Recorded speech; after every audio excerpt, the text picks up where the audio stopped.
दोस्तों, आज की वीडियो में हम लेके आए हैं दिल्ली सल्तनत प्रशासन से संबंधित और कला एवं स्थापत्य से संबंधित वन लाइनर प्रश्नों को।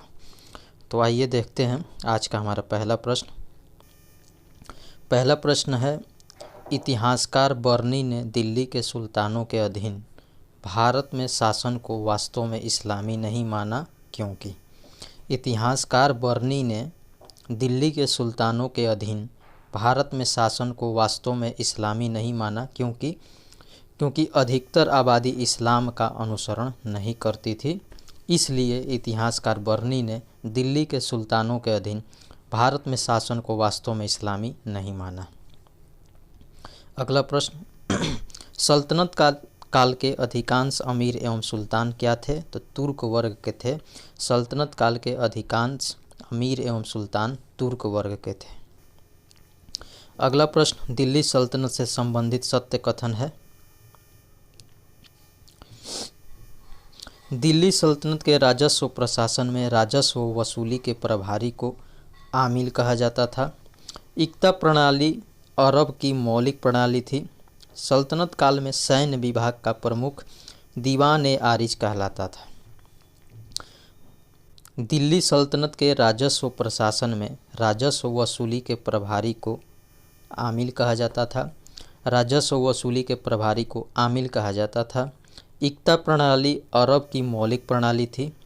सल्तनत काल में सैन्य विभाग का प्रमुख दीवान-ए-आरिज कहलाता था। अगला प्रश्न, इक्ता क्या थी? तो इक्ता एक राजस्व एकत्रित करने की व्यवस्था थी। सियासतनामा इक्ता व्यवस्था की जानकारी का स्रोत था। मुक्ति को इक्ता से एकत्रित राजस्व से सैनिक रखने पड़ते थे। इक्ता एक राजस्व एकत्रित करने की व्यवस्था थी। सियासतनामा इक्ता व्यवस्था की जानकारी का स्रोत था। मुक्ति को इक्ता से एकत्रित राजस्व से सैनिक रखने पड़ते थे। अगला प्रश्न,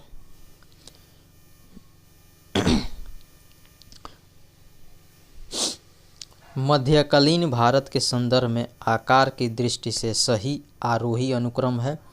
तो परगना, सरकार और सूबा। मध्यकालीन भारत के संदर्भ में आकार दृष्टि से सही आरोही क्रम है परगना, सरकार, सूबा। अगला प्रश्न, विभाग और उनके संस्थापक सुल्तान हैं। दीवान-ए-बंदगान के संस्थापक कौन थे? फिरोज शाह तुगलक। दीवान-ए-अर्ज बलबन संस्थापक थे। दीवान-ए-मुस्तक राज की स्थापना किसने की? तो अलाउद्दीन खिलजी ने दीवान-ए-मुस्तक राज की स्थापना की, जो कि राजस्व विभाग से संबंधित था। दीवान-ए-अमीर कोही मोहम्मद बिन तुगलक ने इसकी स्थापना की थी, जो कि कृषि विभाग से संबंधित था। दीवान-ए-खैरात फिरोज शाह तुगलक ने इसकी स्थापना की थी, जो कि दान विभाग से संबंधित था। अगला, दीवान-ए-रियासत जिसकी स्थापना अलाउद्दीन खिलजी ने की थी, जिसका संबंध बाजार नियंत्रण विभाग से संबंधित था। एक बार और देखते हैं। दीवान-ए-बंदगान फिरोज शाह तुगलक ने, दीवान-ए-अर्ज बलबन ने, दीवान-ए-मुस्तक राज अलाउद्दीन खिलजी राजस्व विभाग से संबंधित था। दीवान-ए-मुस्तक राज। दीवान-ए-अमीर कोही कृषि विभाग से संबंधित था, जिसकी स्थापना मोहम्मद बिन तुगलक ने की थी। दीवान-ए-खैरात दान विभाग से संबंधित था, जिसकी स्थापना फिरोज शाह तुगलक ने की थी। दीवान-ए-रियासत बाजार नियंत्रण विभाग से संबंधित था, जिसकी स्थापना अलाउद्दीन खिलजी ने की थी। अगला, विभाग और उनके कार्य से संबंधित प्रश्न है।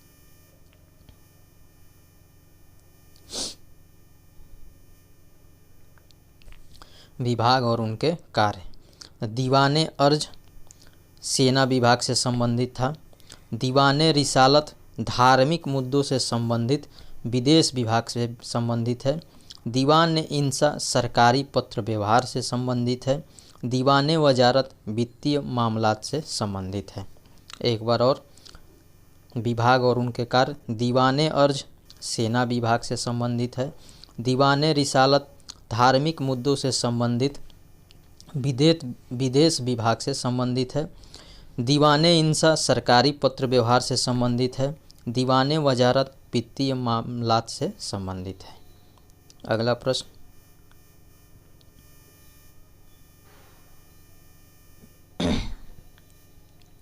वह राजवंश जिसके अंतर्गत विजारत का चरमोत्कर्ष हुआ तो वह था तुगलक राजवंश। तुगलक राजवंश जिसके अंतर्गत विजारत का चरमोत्कर्ष हुआ। अगला प्रश्न, मध्यकाल की सरकार एक समग्र संरचना थी। ये विलय था फारस अरब तुर्क मंगोल भारतीय तत्वों का। मध्यकाल की सरकार एक समग्र संरचना थी। ये विलय था फारस अरब तुर्क मंगोल भारतीय तत्वों का। अगला प्रश्न, भूमि उत्पाद पर लगने वाले कर को इंगित करता है। तो भूमि उत्पाद पर लगने वाला कर था खराज उस्र एवं मुक्तई। खराज उस्र एवं मुक्तई भूमि उत्पाद पर लगने वाला कर था। अगला प्रश्न, भारत का मध्यकालीन शासक जिसने इक्ता व्यवस्था प्रारंभ की थी तो इल्तुतमिश ने इक्ता व्यवस्था को प्रारंभ की थी। अगला प्रश्न, सल्तनत काल में भू राजस्व का सर्वोच्च ग्रामीण अधिकारी कौन था? तो चौधरी था। सल्तनत काल में भू राजस्व का सर्वोच्च ग्रामीण अधिकारी चौधरी था। सर्व कर लगाया जाता था तो सिंचाई पर सर्व कर लगाया जाता था। सर्व कर सिंचाई पर लगाया जाता था। जवाबित का संबंध था तो राज्य कानून जिसको धर्मनिरपेक्ष भी कहा जाता है, जवाबित राज्य कानून से संबंधित था। हदीस क्या है? तो हदीस एक इस्लामिक कानून था। हदीस एक इस्लामिक कानून था। अगला, सल्तनत काल में फवाजिल का अर्थ क्या था? तो सल्तनत काल में फवाजिल का अर्थ इक़्तिदारों द्वारा सरकारी खजाने में जमा की जाने वाली राशि थी फवाजिल। सल्तनत काल में फवाजिल इक़्तिदारों द्वारा सरकारी खजाने में जमा की जाने वाली राशि थी। अगला, सल्तनत काल की दो प्रमुख मुद्राएं क्या थीं? तो जीतल एवं टंका सल्तनत काल की दो प्रमुख मुद्राएं थीं। अगला प्रश्न, टंका नामक चांदी का सिक्का किसने चलाया था? तो इल्तुतमिश ने टंका नामक चांदी का सिक्का चलाया था। अगला प्रश्न,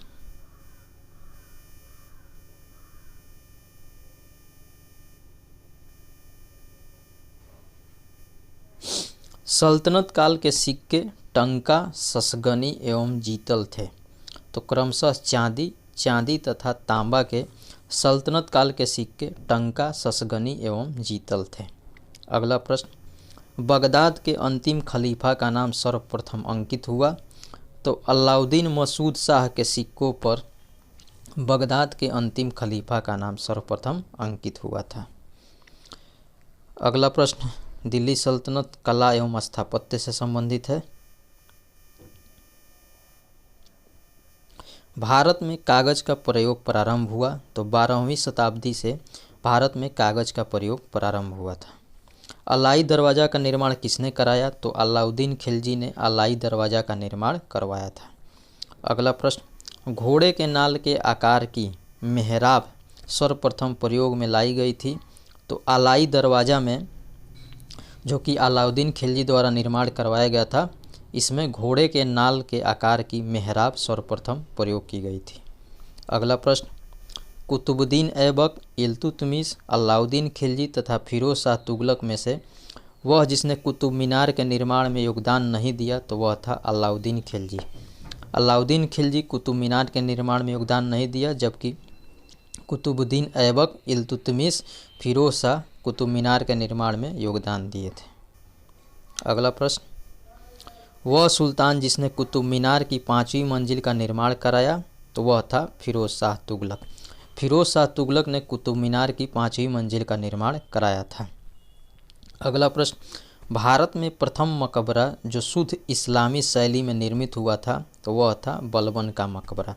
बलबन का मकबरा भारत में प्रथम मकबरा है जो शुद्ध इस्लामी शैली में निर्मित हुआ था।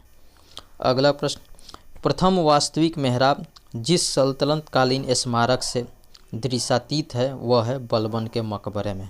बलबन के मकबरे में प्रथम वास्तविक मेहराब दृश्यातीत है। अगला, इन स्थापत्यों के निर्माण का सही कालानुक्रम है तो सबसे पहले कुतुब मीनार, उसके बाद तुगलकाबाद किला, उसके बाद लोधी गार्डन, उसके बाद फतेहपुर सीकरी। अगला प्रश्न, कीर्ति स्तंभ प्रशस्ति के रचयिता कौन थे? तो कीर्ति स्तंभ प्रशस्ति के रचयिता अत्रि और महेश थे। कीर्ति स्तंभ प्रशस्ति के रचयिता अत्रि और महेश थे। अगला, चित्तौड़ का कीर्ति स्तंभ निर्मित हुआ था? तो राणा कुंभा के शासनकाल में चित्तौड़ का कीर्ति स्तंभ निर्मित हुआ था, राणा कुंभा के शासनकाल में। अब अगला प्रश्न स्थल और स्थापत्य से संबंधित है।